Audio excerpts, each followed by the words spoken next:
Hello everyone, welcome back to my YouTube channel and like and subscribe my YouTube channel. Welcome to new story. আমি নিয়ে আসলাম আপনাদের জন্য একটি সুন্দর গল্প। আপনাদের এই গল্পটি একদম আশ্চর্য করে দিবে। এই গল্পটি আমি অনেক আগে রিড করেছি। পার্সোনালি গল্পটি আমাকে অসাধারণ লেগেছে। আমি হোপ করছি গল্পটি আপনাদের কাছেও অনেক ভালো লাগবে। চলুন তাহলে স্টোরিটি শুরু করা যাক। গল্পটিতে আমাদের হিরোইন রুবিনাকে নিয়ে, আর আমাদের হিরোইন অনেক বেশি বিউটিফুল অর প্রিটি। এমতো অবস্থায় তার সাথে দেখা হয়ে যায় একজন ডিউকের সাথে, ডিউক কিলেনের সাথে আর কি। আর এই ডিউক আমাদের হিরোইনের খারাপ অবস্থা থেকে তাকে বাঁচিয়ে নিয়ে, আর তখন থেকেই তারা দুজনে একে অন্যের সাথে রিলেশনে চলে আসে, যেখানে রুবিনার মনে হয় ডিউক তাকে পছন্দ করে, সেও তাকে ভালোবেসে ফেলে। স্টোরিটি যত সামনের দিকে এগোতে থাকবে তত বেশি ইন্টারেস্টিং হতে থাকবে। ডিউক জানবেও না যে তার একটি ছেলে আছে। এটা সবচেয়ে আকর্ষণীয় একটা স্টোরি হতে যাচ্ছে। দেরি না করে চলুন মেইন গল্পে ফিরে যাওয়া যাক। স্টোরির শুরুতে আমাদের হিরোইনের সম্পর্কে কিছু বলা হয়। রুবিনা এমন একটি মেয়ে যে কিনা তার সৌন্দর্য ডিউকের সাথে কাছে বিক্রি করে দিয়েছে। মানে বলা যায় সে তার সৌন্দর্যের অপব্যবহার করছে, ডিউকের সাথে থাকছে, এক কথায় বলা যায় সে তার সৌন্দর্য বিক্রি করছে।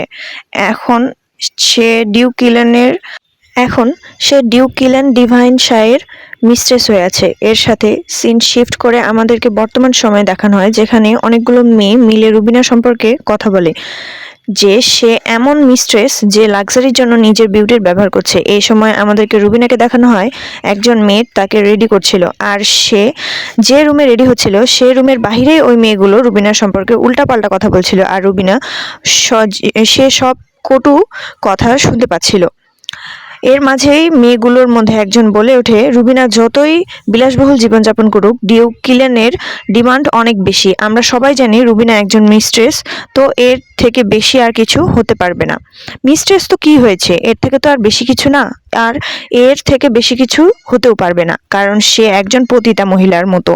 এই সব কিছুই রুবিনা নিজের কানে শুনছিল। হঠাৎ করে সেখানে একজন মেয়ে চলে আসে, রুবিনাকে বলে, লেডি রুবিনা, আপনি বাহিরে চলে আসুন। তখন রুমের বাইরে মেয়েগুলো বুঝতে পারে রুবিনা তো আগে থেকেই এখানে ছিল, আর সব বাজে মন্তব্য সে শুনছিল, কিন্তু তাদের রুবিনা এখানে কোনো শো করে না, মানে কোনো কিছু শো করে না। আজে বাজে কথা যে শুনেছিল, রুবিনা একদম চুপচাপ ওই মেয়েগুলোর পাশ কাটিয়ে চলে যায়। নেক্সট সিনে দেখানো হয় ক্যারেজের, যেখানে আমাদেরকে দেখানো হয় রুবিনা ডিউক কিলেনের সামনে বসে আছে। এই সময় ডিউক কিলেন রুবিনাকে বলে, কি হয়েছে তোমার, যেটার জন্য তোমাকে অন্যমনস্ক দেখাচ্ছে?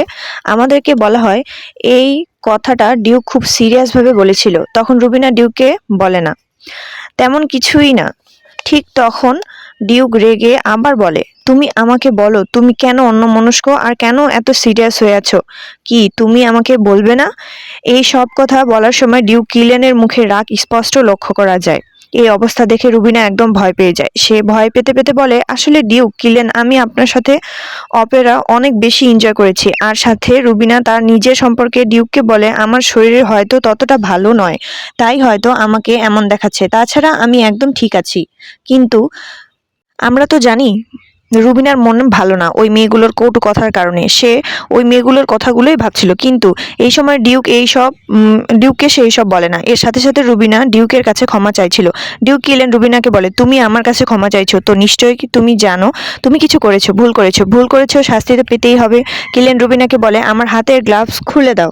রুবিনা তার হাত দিয়ে তার গ্লাভস খুলতে যাচ্ছিল, কিন্তু ডিউক কিলেন বলে, না, তোমার হাত দিয়ে না, তোমার দাঁত দিয়ে গ্লাভসটা খুলো। রুবিনা সেটাই করে, গ্লাভস দাঁত দিয়ে খুলে দেয়, আর আমরা দেখি তাদের মধ্যে কিছু ইন্টিমেট সিন। এর সাথে আমাদেরকে নেক্সট মর্নিং এর সিন দেখানো হয়, যেখানে একটি মেড রুবিনাকে রেডি করে, সাথে রুবিনাকে প্রশ্ন করে, ডিউকের সাথে আপনার টাইম ভালো কেটেছে, কারণ তিনি আপনার জন্য ফুল আর অনেক সুন্দর জুতা গিফট করেছে। এর মানে ডিউকের সাথে আপনার সময় অনেক ভালো গিয়েছে। রুবিনা বলে, হ্যাঁ, সময় ভালো কেটেছে, ডিউকের সাথে আমি সময় অনেক ভালো কাটিয়েছি, ডিউকও আমার সাথে অনেক এনজয় করেছে। মেড অনেক বেশি এক্সাইটেড ম্যান নিয়ে বলে, আপনারা যে অপেরা দেখতে গিয়েছিলেন ওই অপেরা আমার অনেক দিনের ইচ্ছা ছিল, কিন্তু আমি তো যেতে পারবো না, কারণ আমার যাওয়ার সামর্থ্য নেই। আমার 3 মাসের বেতনের টাকা দিয়ে তারপর যাওয়া সম্ভব। আসলে রুবিনা যে অপেরা দেখতে গিয়েছিল ওই অপেরাটি অনেক নামকরা একজন লোক অ্যারেঞ্জ করেছিল। এর মধ্যে মেয়েটি প্রশ্ন করে, আপনার স্বপ্ন কি, আপনার জীবনের স্বপ্ন কি? এই প্রশ্নে রুবিনা কিছুটা ভাবনায় পড়ে যায়। কিছুক্ষণ ভেবে এসে বলে, আমার জীবনের স্বপ্ন হচ্ছে আমি একজন নভেলিস্ট হব। এই স্বপ্ন আমার অনেক ছোটবেলা থেকেই। আর এই সময় আমরা জানতে পারি রুবিনার একজন আঙ্কেল আছে, যে কিনা অনেক বড় মাপের একজন নামি দামি একজন নভেলিস্ট। অনেক লোক তার লেখা পড়ে, তার নভেলের সাথে তাকেও লোকেরা অনেক বেশি পছন্দ করে। কিন্তু রুবিনার আঙ্কেল এখনো কাউকে তার ফেস রিভিল করেনি একজন নভেলিস্ট হিসেবে। এইসব কথা শুনে মেয়েটি অনেক বেশি এক্সাইটেড হয়ে যায়। রুবিনাকে বলে, আপনার আঙ্কেল দেখতে কেমন হবে? হয়তো অনেক বেশি সুন্দর হবে, আপনি অনেক বেশি বিউটিফুল। মেয়েদের কথা শুনে রুবিনা ফ্লোন্ডের নিজের পাস্টের কাহিনী মনে পড়ে। যখন রুবিনা ক্যাপিটালে যাচ্ছিল, তখন তার আঙ্কেল তাকে বলেছিল, যদি কখনো রুবিনার ক্যাপিটালে ভালো না লাগে তখন তুমি আমার কাছে চলে আসবে। এই মুহূর্তে রুবিনা ফ্লোন তার মনের মধ্যে বলে, অনেক দিন হয়ে গেল আমি আঙ্কেলের সাথে দেখা করিনি, হয়তো আমি আর কখনো তার সাথে দেখাও করতে পারবো না। লাস্ট টাইম 3 বছর আগে আমার আঙ্কেলের সাথে দেখা হয়েছিল, যখন আমি ক্যাপিটালে আসছিলাম। হাই, সেদিন যদি আমি অস্টিন সিটিতে না আসতাম, আর যদি আঙ্কেলের কথা একটু শুনতাম, আমার ফ্রেন্ডকে ভরসা না করতাম, ডিউকের সাথে আমার যদি দেখা না হতো। রুবিনার কথা শুনে আমরা বুঝতে পারি যে তার ফ্রেন্ড তাকে ধোকা দিয়েছিল। এর মাঝে একজন মেয়ের অনুমতি চেয়ে বলে, আমি কি ভিতরে আসতে পারি, কারণ আমি আপনাকে একটা কথা বলতে চাই। এর উত্তরে রুবিনা ফ্লোন্ট বলে, অফকোর্স তুমি ভিতরে আসতে পারো। এই মেয়ের সম্পর্কে আমাদেরকে জানানো হয়, এই মেয়েদের নাম হচ্ছে ম্যাডাম গেট্রে। ইনি এই বাড়ির হাউসকিপার। সে ভেতরে এসে সবার প্রথমে মাফ চায় এত তাড়াতাড়ি আসার জন্য। আমি মাফ চাই, কিন্তু আপনাকে একটা কথা বলার ছিল। কথাটা হলো, আপনাকে রকফোর্ড যেতে হবে। এই কথা শুনে রুবিনা অনেক অবাক হয়ে যায়, বলে, কি রকফোর্ড? কিন্তু এখনো তো সিজনই শেষ হয়নি, আমি কি যেতে পারি? ম্যাডাম গেট্রি তাকে উত্তর দেয়, এবার ক্যাজুয়াল সামনে এগিয়ে এসেছে, মানে হচ্ছে এবার তাড়াতাড়ি যেতে হবে। রুবিনা নিজের মনের মধ্যে ডিউকের কিছু হয়ে গিয়েছে কিনা ভাবছিল। তখন রুবিনা ম্যাডামকে প্রশ্ন করে, ডিউক কি আমার সাথে যাবে? ম্যাডাম অনেক রুডলি স্টাইলে উত্তর দেয় যে না, উনি যাবে না। এই কথা শুনে রুবিনা একটু ভয় পেয়ে যায়, মনের মধ্যে বলে, আমি আর প্রশ্ন করতে পারবো না, ডিউক আমার সাথে যাবে, কেন যাবে না? জন্য রুবিনা এখানে সাইলেন্ট হয়ে যায়। তখনই এখানে ওই মেড চলে যাওয়ার সময় রুবিনা ফ্লোনকে বলে, আমি একজন মেডকে বলে দেবো যে কিনা আপনার প্যাকেজিং স্টার্ট করে দিবে, কাল লাঞ্চের পরেই আপনাকে যেতে হবে। এ কথা শুনে রুবিনা একটু উদাস হয়ে গিয়েছিল, কিন্তু তখনই ওই মেড থেমে বলে, আপনাকে আরো একটা কথা বলার ছিল, আপনার একটা চিঠি এসেছে পাবলিশিং কোম্পানি থেকে। এ কথা শুনে রুবিনা অনেক বেশি খুশি হয়ে যায়। তার চেহারা দেখে বোঝা যায় সে এখানে কতটা খুশি দেখাচ্ছে। অন্যদিকে মেয়েটকে দেখানো হয় তাকে কতটা ভয়ঙ্কর লাগছে।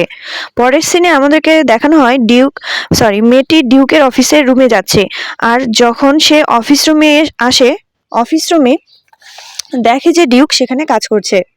আর ম্যাড গেট্রে তার সামনে এসে তাকে বলে, আপনি যেটা আমাকে বলেছিলেন আপনার মেসেজ আমি দিয়ে দিয়েছি রুবিনা ফ্লোনকে। মেয়েদের কথা শুনে বলে, অনেক ভালো করেছো, তো এখন তুমি এখান থেকে যেতে পারো। কিন্তু মেড যায় না, না গিয়ে এখানে ডিউককে বলে, ডিউক আপনার কি মনে হয় না আপনার রুবিনা ফ্লোনকে দূরে কোথাও পাঠিয়ে দেওয়া দরকার? এ কথা শুনে ডিউক বলে, তোমার কথার মানে কি? মেড তাকে এক্সপ্লেন করে বলে, আপনার আন্ট মার্কেনিস আমাকে বলেছে কুইন আপনার জন্য জীবন সঙ্গী খোঁজা শুরু করেছে, তিনি আপনার জন্য যোগ্য মেয়ে খুঁজছে। মেড আরো এক্সপ্লেনেশন দিয়ে তাকে বলে যে কুইন ম্যাগনেটের মেয়েকে ইনভাইট করেছিল, হয়তো তার সাথে আপনার বিয়ের সম্বন্ধের কথা বলছিল, তার সাথে আপনার সম্পর্ক পাকাপোক্ত করা হবে। কুইন আপনার সম্পর্কে বলেছে যে আপনি অনেক বেশি বোঝদার। যদি এই কথাগুলো শুনেন আপনি নিজে থেকে বুঝতে পারবেন আপনাকে কি করতে হবে। ডিউক কিলেন কিছু ভেবে বলে, আচ্ছা, তিনি ম্যাগনেটের মেয়েকে ডেকেছিল, এর মানে তিনি আমার জন্য যোগ্য পার্টনার খুঁজছে যে আমার সাথে ম্যাচ হয়। এর সাথে ডিউক বলে, এর মানে কুইন আমাকে বেচার বিনিময়ে কিছু তো নিয়েছে, মানে কিছু না কিছুর বিনিময়ে সে সুবিধা পেয়েছে। এটা শুনে মেয়েদের রিয়াকশন একদম আজব হয়ে যায়। এর সাথে ডিউক কিলেনের মনের মধ্যে বলে, আমারও এটাই মনে হয় রুবিনা ফ্লোনের এখানে আর কোনো কাজ নেই, তার যেটা কাজ ছিল সেটা এখানে শেষ হয়ে গিয়েছে, এখানে থেকে তার কোনো কাজ নেই, তার কাছ থেকে আমার কোনো লাভ নেই। এর সাথে আমাদের অতীতের কিছু সিন দেখানো হয়, যেখানে আমরা দেখতে পাই এখানে কুইন ডিউক কিলেনকে এটাই বলছিল যে তুমি একটা মেয়েকে এই পার্টিতে নিয়ে এসেছো, এর মানে তোমরা রিভেলিয়ন করার জন্য একটা নতুন ধরন, এটা একটা নতুন ধরন। এর উত্তরে ডিউক কিলেন বলে, আমি আপনার কথা বুঝতে পারছি না। এর উত্তরে কুইন বলছিল, তোমার কি মনে হয় আমি নোটিস করিনি? তুমি যে মেয়েটিকে এখানে নিয়ে এসেছো সে তোমার মৃত ফিয়ান্সের সাথে চেহারার অনেক মিল আছে। আসলে মানুষ সাথে ডিউকের মৃত ফিয়ান্সি তুলনা করে। তারা দেখতে অনেকটাই একই রকম। এখানে ডিউক কিলেন কুইনকে এক্সপ্লেইন করে আসলে যে মানুষ মারা যায় পৃথিবীতে তার কোনো কাজ নেই, আর আমি মৃত মানুষকে মনে রাখি না। ডিউক রুবিনা সম্পর্কে বলে, এই মেয়ে আমার মিস্ট্রেস, এ না তো আমার বাচ্চার মা হবে, না তো ফিউচার ডাচেস হবে। তো আপনি চিন্তা করবেন না। কুইনের প্রতি উত্তরে বলে, যদি তুমি এটা ভেবেই নিয়েছো তাহলে তাকে এখানে নিয়ে এসেছো কেন? এর উত্তরে ডিউক বলে, আমি তাকে এখানে এনেছি আপনি যেন আমার জন্য কোনো সঙ্গী না খুঁজেন, আমার জন্য সম্বন্ধ মেয়ে খোঁজাখুঁজি বন্ধ করেন। কুইন বলে, আমি জানি তুমি কোনো মেয়ের সাথে বেশি দিন থাকতে পারো না, তো তুমি এই মেয়েকেও বেশি দিন তোমার কাছে রাখবে না। সিন প্রেজেন্টে চলে আসে, যেখানে কিলেন নিজের মনের মধ্যে বলে, 3 বছর হয়ে গেছে আমি রুবিনা ফ্লোনকে এখানে নিয়ে এসেছি, আগের জায়গায় পাঠিয়ে দেয়নি না, আমি তাকে ছেড়ে দিয়েছি। এই জন্য হয়তো কুইনের সন্দেহ হচ্ছে হয়তো আমি এই মেয়ের সাথে পুরোপুরি জড়িয়ে গেছি, এই জন্য আমি তাকে ছাড়ছি না বা পাঠিয়ে দিচ্ছি না তার আগের জায়গায়, আর এই জন্য তিনি আমার জন্য সম্বন্ধ খোঁজা শুরু করেছেন। এই সময় ডিউকের সব বিষয়ের কথা ভাবছিল। হঠাৎ মেয়ের তাকে বলে ওঠে, আমি একটা কথা শুনেছি যে মেয়েটি আপনার জন্য দেখা হচ্ছে, সে আপনার মৃত ফিয়ান্সের মতো এক ফিয়ান্সের সাথে রিলেটেড। তার ব্লন্ড চুল, তার চোখের কালার গ্রিন, দেখতে অনেক বেশি সুন্দর। একথা শুনে তোর ডিউকের হাসি চলে আসে। সে মনের মধ্যে বলে, আচ্ছা। সে অনেক ভয়ঙ্করভাবে মেয়েটকে বলে, আমি তো ওই মেয়ের চেহারা জানি না। এখানে ডিউক তার মৃত ফিয়ান্সের কথা বলছিল। ডিউক আরও বলে, সে তো কবেই মরে গিয়েছে, সে তো আমার মনের মধ্যেও নেই। এর সাথে ডিউক তার মনের মধ্যে বলে, বেশিরভাগ মানুষ এটাই ভাবে আমি কারোর সাথে প্রেমে পড়েছি। হয়তো তারা ঠিকই ভেবেছে। ওই দিন ওই মেয়েটির ফিউনারেলের পর আমি ফিরে আসছিলাম। ওই দিনই আমার রুবিনা ফ্লোনের সাথে দেখা হয়েছিল। হয়তো তাকে আমি পছন্দ করা শুরু করেছিলাম। এর সাথে আমাদের ফার্স্ট সিন দেখানো হয় যখন ডিউক ফার্স্ট রুবিনার সাথে দেখা হয়। এই সময় মেড বলে, রুবিনা ফ্লোনের কোনো দরকার নেই, তবুও আপনি তাকে আপনার সাথে রাখতে চান। ডিউক মেডকে বলে, তুমি এমন একটা জিনিসের কথা বলছো যেটা আমার জিনিস। ডিউক রুবিনা ফ্লোনের সম্পর্কে বলে, সে আমার মূল্যবান পেট, তো আমি তাকে ছাড়তে পারবো না। ডিউক বলে, আমি যতটুকু জানি আমার মা মারা গেছে। হঠাৎ করে আমার মা কোথা থেকে চলে আসলো? আসলে সে এখানে মেয়েটকে বোঝাতে চাইছে, তুমি আমাকে কথা শোনাচ্ছ কেন? এ কথা শুনে মেয়েট এখানে একটু তাড়াতাড়ি মাফ চায়। বলে, যাওয়ার আগে সে এখানে ডিউকের কাছে অনুমতি চায়। আমি কি আপনাকে আরেকটা কথা বলতে পারি? ডিউক তাকে অনুমতি দেয়। মেয়েট তাকে বলে, আমার কাছে এমন মনে হয় রুবিনা ফ্লোন কোনো পুরুষের সাথে দেখা করতে যায়। এ কথা শুনে ডিউক লিখতে লিখতে থেমে যায়। এর সাথে সিন শিফট হয়। নেক্সট সিনে দেখানো হয় আমাদেরকে রুবিনা ফ্লোন মেয়েদের সাথে একটা স্ট্রিটে আসে। মেড অনেকটাই ঘাবড়ে যায়। মেড বলে যে, মিস, আপনি তো বলেছেন আপনি একটা স্টোরে যাবেন, এটা তো একটা গলি, আপনি কি করতে যাচ্ছেন? তার সাথে আপনার সাথে যে ব্যাগটা আছে সেখানে পুরুষের কাপড়, আমাকে তো অনেক ভয় লাগছে। রুবিনা এখানে বলে, মেলিসা, আমার একটা সিক্রেট আছে, তুমি যদি আমাকে বলো আমার সিক্রেট রাখবে, তাহলে আমি তোমাকে সিক্রেট বলবো বা শেয়ার করব। এখানে রুবিনা আমাদেরকে তার পাস্টের কথা শেয়ার করে। বলে, আমার বাবা মা হানিমুনের জন্য গিয়েছিল ওইখানে, তাদের এমন একটা রোগ হয়ে গিয়েছিল যে কারণে তারা খুব তাড়াতাড়ি মারা গিয়েছিল। তখন একজন এতিমের খেয়াল রাখার জন্য কেউ ছিল না, আর আমাদের ফ্যামিলিতে এমন কেউ আমাকে অ্যাকসেপ্ট করছিল না আমার দেখাশোনা করার জন্য। তখন আমার মায়ের ভাই ছিল একজন, যে কিনা অ্যাকসেপ্ট করে নেয় আমাকে, আমার দেখাশোনা করার পর্যন্ত 20 বছর পর্যন্ত আমাকে সে দেখাশোনা করেছিল। তার নাম ছিল জ্যারমিস। যখন আমি অ্যাডাল্টহুডে পৌঁছে গিয়েছি, আমি ইয়াং হয়ে গিয়েছি, তখন আমার একটা ফ্রেন্ডের চিঠি আসে। ওই লেটারে লিখেছিল, আমি নোবেল লিখতে পারবো, তখন আমি পাবলিশও করতে পারবো। আমি যদি ক্যাপিটালে আসি তাহলে আমি তার ফ্যামিলিতে থাকতে পারবো। আমি আর কিছুই ভাবিনি, আমি ক্যাপিটালে আসার জন্য ট্রেনে উঠে যাই। কিন্তু যখনই আমি ক্যাপিটালে এসে পৌঁছাই, আমার ফ্রেন্ড আমাকে ধোকা দিয়ে দেয়। সে আমার নামে অনেক ঋণ নিয়েছিল। তখন আমি ক্যাপিটালে পৌঁছাই, তার কাছ থেকে আমি ধোকা ছাড়া আর কিছুই পাইনি। ক্যাপিটালে এসেই পাওনাদাররা আমার পিছনে পড়ে যায়। তারা আমার পিছনে নিয়ে আমার কাছ থেকে পাওনা আদায় করতে চেয়েছিল। এর সাথে রুবিনা এটাও জানতে পারে তার ফ্রেন্ড তার জন্য লাস্ট মেসেজ লিখে যায়। তার ফ্রেন্ড বলে, রুবিনা, আমি দুঃখিত, তোমার আঙ্কেল অনেক পয়সা জমিয়েছে, সেই পয়সা দিয়ে তুমি ধারগুলো খুব সহজেই শোধ করতে পারবে। কিন্তু রুবিনা এখানে ভেবে নিয়েছিল তার আঙ্কেলের কাছে সে আর কিছুতেই ফিরে যাবে না, কিছু নিবেও না। এতদিন আমি তার উপর নির্ভরশীল ছিলাম, এত চাপ তো আমি তাকে দিতে পারবো না। এই জন্য সে এখান থেকে পালিয়ে যেতে থাকে আর সব পাওনাদার বলতে থাকে ওই মেয়ে এখনো বেশি দূর যেতে পারেনি, তো আমাদেরকে আশেপাশে দেখা উচিত, হয়তোবা পেয়ে যাবো। রুবিনা পালাতে পালাতে একটা জায়গাতে লুকিয়ে যায়। এই সময় বৃষ্টি হচ্ছিল, তার মনে হচ্ছিল, সে বলতে থাকে আমার আঙ্কেলের কথা শোনা দরকার ছিল, আমি একটা ভুল করেছি, আমি না ভেবে এখানে চলে এসেছি। ঠিক ওই সময় ডিউক সেখানে চলে আসে আর সে এখানে রুবিনাকে চিনতে পারে। সে রুবিনার কাছে এসে বলে, রুবিনা ফ্লন্ট, এটা কি তুমি? কারণ অলরেডি ট্রেনে একে অপরের সাথে পরিচিত হয়েছিল তারা। রুবিনা ডিউককে চিনতে পারে ঠিকই, কিন্তু সে এত ভয় পেয়ে গিয়েছিল, সে ওইখান থেকে পালাতে চেয়েছিল। কিন্তু ঠিক তখনই ডিউক কিলেন তাকে থামিয়ে দেয়। রুবিনা ডিউককে বলে, প্লিজ আমাকে ছেড়ে দিন, আমাকে এখান থেকে যেতে দিন। তখন ডিউক রুবিনাকে বলে, এখান থেকে তুমি যে পালিয়ে যাবে, তোমার কি কোথাও যাওয়ার জায়গা আছে? ডিউকের কথা শুনে সেদিন রুবিনা কিছুই বলতে পারেনি। সে জানতো তার যাওয়ার মতো কোনো জায়গা নেই এই শহরে, এই জন্য সে ডিউকের অফার অ্যাকসেপ্ট করে নেয় আর সে ডিউকের সাথে চলে যায়। রুবিনা আমাদেরকে বলে, ওই সময় থেকে ফেমাস হয়ে যায় এই জন্য যে আমি একজন ডিউক কিলেনের মিস্ট্রেস হয়ে গিয়েছি। সে তার মেটকে বলে, তখন থেকে আমাকে এমন লাগতো কিলেন হয়তো বা আমাকে ভালোবাসে, আর আমিও তাকে আস্তে আস্তে পছন্দ করতে শুরু করেছি। ডিউকের আচার ব্যবহার দেখে আমার অনেক বেশি ভালো লাগতো, কিন্তু আমার উপর এত ঋণের বোঝা যে আমি ঋণ পরিশোধ করতে চাই, এর জন্য আমাকে নবেলিস্ট হতে হবে। যদি আমি একজন নবেলিস্ট হয়ে যাই, তাহলে হয়তো ঋণগুলো ডিউকের কাছ থেকে আমি পরিশোধ করতে পারবো, আর তখনই আমি তার পাশে দাঁড়াতে পারবো, আমরা এক হতে পারবো। মেয়েট এখানে রুবিনাকে বলে, কথা তো আমি বুঝতে পেরেছি, কিন্তু আপনার সাথে পুরুষের কাপড় কেন এনেছেন? কারণ রুবিনা বলে, কারণ আমি নিজেকে একজন পুরুষের মতো দেখাতে চাই, যেন আমার উপর কারো সন্দেহ না থাকে আর আমাকে কেউ চিনতে না পারে। এখন মেয়েট সবকিছু ভালোভাবে বুঝতে পারে। সে রুবিনাকে বলে, আপনার সিক্রেট আমার কাছে সারা জীবন সেফ থাকবে। নেক্সট সিনে আমাদেরকে দেখানো হয় রুবিনা ওই লোকটির সাথে দেখা করে, যে আসলে একটি পাবলিশিং কোম্পানির সিইও এখানে বলে, আমি সব নভেল পাবলিশ করি। রুবিনা নিজেকে একজন পুরুষের ছদ্মবেশে ধারণ করে। রুবিনা বলে, আপনার সাথে দেখা করে আমাকে অনেক ভালো লেগেছে। সিইও রুবিনাকে বলে, তুমি যে নভেল লিখেছো ওইটা আমি পড়েছি, ওখানে বেশি ভুল নেই, কিন্তু ছোট কিছু মিস্টেক আছে যা তোমাকে ঠিক করতে হবে। ঠিক করার পর আমার কাছে আবার নিয়ে আসবেন। তার সাথে সিইও রুবিনাকে বলে, কালকে আপনাকে আমি বলে দেব আপনার নোবেলটি পাবলিশ করব কি না, এই জন্য আপনাকে বাজারের সামনে আমার সাথে দেখা করতে হবে। বাজারের সামনে একটা জায়গা আছে, সেখানে আমাকে আপনার সাথে দেখা করতে হবে। সিইও সেই জায়গাটার নাম বলে দিবে। রুবিনা কিছু সময় অপেক্ষা করে বলে, আমি জানি না আপনার সাথে আমি দেখা করতে পারবো কি না।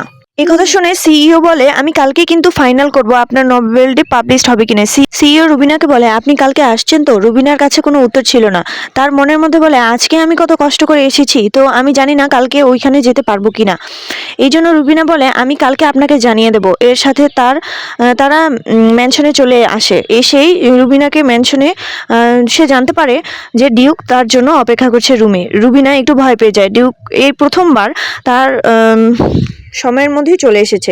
রুবিনা ডিউককে বলে, ডিউক আজ আপনি তাড়াতাড়ি এসেছেন। আজ ডিউক উত্তরে বলে, হ্যাঁ, কখনো কখনো আমি সময়ের মধ্যে চলে আসি। রুবিনা মনে মনে বলে, হয়তো সে এখনই এসেছে, তার ড্রেস এখনো চেঞ্জ করেনি। তার মধ্যে ডিউকের পাশে বসে আছে রুবিনা। তার পাশে সে ডিউককে বসে বলে, ডিউক কিলেন, আপনি একা ড্রিঙ্ক করছেন? এর উত্তরে ডিউক রুবিনাকে ড্রিঙ্ক সার্ভ করে বলে, রুবিনা, আমার কাছে একটা কুকুর ছিল, সে আমার সব কথা শুনতো আর আমিও তার সাথে অনেক ভালো আচরণ করতাম। আমাদের বন্ড অনেক স্ট্রং হয়ে গিয়েছিল, কিন্তু কিছু সময় পরে আমি জানতে পারি আমার কুকুর হারিয়ে গিয়েছে। সে আসলে আমার কাছ থেকে বাইরে চলে গিয়েছিল। অনেক সময় পরে ওই কুকুরটি আমার কাছে আবার ফিরে আসে। আমি জানতে পারি সে কনসিভ করে ফেলেছে। আমার কুকুরটি প্রেগনেন্ট ছিল। এটা দেখে আমার অনেক রাগ হয়, কারণ সে গলির কুকুরের সাথে ব্রিড হয়ে গিয়েছিল, কিন্তু আমি তাকে মারিনি, অনেক ভালোভাবে তার খেয়াল রেখেছিলাম। আমি অনেক খুশিও হয়েছিলাম। কিছু সময় পরে তার কিছু বাচ্চা হয়, তখন আমি কুকুরটির সামনে তার বাচ্চাগুলোকে মেরে ফেলি। সেটা দেখে কুকুরটি অনেক রেগে আমার উপর আক্রমণ করতে আসে, আর যখনই আমাকে সে আক্রমণ করতে আসে আমি তাকে গুলি করে মেরে ফেলি। এই কথা শুনে রুবিনা অনেক বেশি ভয় পেয়ে যায়। ডিউক বলে, এই ঘটনার পর থেকে আমি কোনো কুকুর পালিনি। ডিউক অনেক ভয়ঙ্কর ভাবে রুবিনার দিকে তাকিয়ে বলে, রুবিনা, আমার ওই কথা মনে রেখো, যদি আমি কখনো তুমি যদি আমাকে কখনো ধোকা দাও, ওই কুকুরের মতো আচরণ করো, তাহলে এই কথা মনে রেখো, আমি তোমার সাথে আমি ভালো কিছু করব না। এই সময় ডিউককে দেখতে অনেক বেশি রাগী মনে হচ্ছিল। ডিউকের কথা শুনে রুবিনা ফ্লোন অনেক ভয় পেয়ে যায়। এর সাথে মনের মধ্যে বলে, ডিউক কি জেনে গেছে আমি বাইরে গিয়েছিলাম, আমি কারোর সাথে দেখা করেছি? কিন্তু সে আর কিছু বলতে পারে না। ডিউক কিলেন তাকে বলে, যদি তুমি আমাকে ধোকা না দিয়ে থাকো, যদি তেমন কিছু কথা না হয়ে থাকে, আমি বিষয়টিকে হ্যান্ডেল করতে পারবো, আমি বিষয়টি ইগনোর করতে পারবো। এর সাথে সে রুবিনাকে এটাও বলে, আমি তোমাকে বলেছিলাম না তোমাকে রকফোর্ডে যেতে হবে, আমি সিদ্ধান্ত নিয়েছি কিছুদিন পর তুমি সেখানে যাবে। ডিউক আরও বলে, আমি কিছুদিন অনেক বিজি থাকবো, আমি এখানে থাকবো না। এই সময়টাতে আমি এটাই আশা করব তুমি নিজেকে সংশোধন করো, আর কোনো ভুল করবে না। এটা বলে ডিউক চলে যায় রুবিনাকে একা রেখে। রুবিনা এখানে একা বসে থাকে আর ডিউকের কথাগুলো ভাবতে থাকে। ডিউকের কথা শুনে সে অনেক বেশি মন খারাপ করে ফেলে, কিন্তু তার কিছু বলার থাকে না। রুবিনা এখানে একা হয়ে যায়। এই পর্বটি আজ এখানে এই পর্যন্তই। নেক্সট এপিসোডে অনেক বেশি আরও ইন্টারেস্টিং কিছু আসতে চলছে। আপনারা যদি রেসপন্স করেন, অবশ্যই আমি নেক্সট এপিসোড আবার নিয়ে আসবো। ততদিন ভালো থাকবেন, সুস্থ থাকবেন, আমার চ্যানেলের পাশে থাকবেন। For watching, please like and subscribe my YouTube channel.